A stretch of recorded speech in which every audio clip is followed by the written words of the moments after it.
O 22 anos passado, papiamento a queda o idioma oficial na Aruba. E dia aí sai uma ordenação de lei novo que avisa que o papiamento banda de holandês tá idioma oficial. Den ordenança aí tem mais hopicos mencionar, entre outros, que la avisa se o governo saca um documento, e documento é necessita tanto no papiamento como no holandês.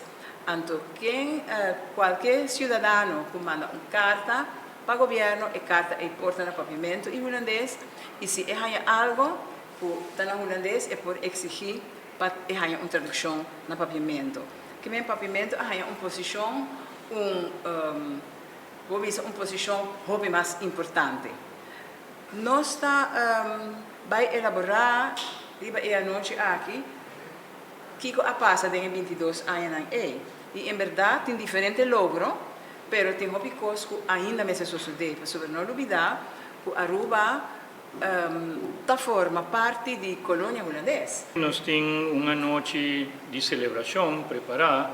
Nós temos invitado uma chá especial que está vindo dia noite. Para 6 horas nós temos chegada de público. Para 6 horas e 5, MC de noite hace a apertura.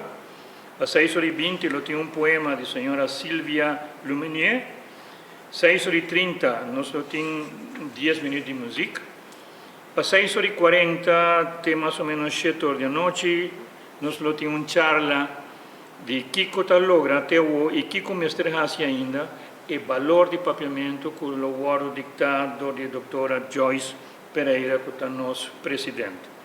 Às 7h05, tem uma charla mais interessante que é Fruta para Raiz, Encontro com Origen, dictada por Ramon Todanderey, nosso linguista, que 2 semanas passadas fez apresentação aqui na Cabo Verde, e está uma noite incrível,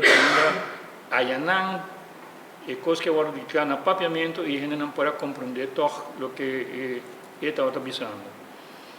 Para 7h05 nós temos música, 10 minutos de música também. 7h30 temos um poema dictado por Carlos Cruz, em honor de uma senhora que vive na Aruba e que adoptou Aruba como seu país, e ela faz hopi poesia na papiamento, mentre vai visa um dia poesia na dia noite. Para 7h50 nós temos homenagem, nós fazemos homenagem a certa pessoa que faz um aporte hopi importante na nossa cultura e nosso idioma de papiamento e na fundação lá do papiamento também. E para 8h30 nós será a noite com um tique de música, nos damos poucos snacks e brindis, etc. E nos passamos a 2 chineses.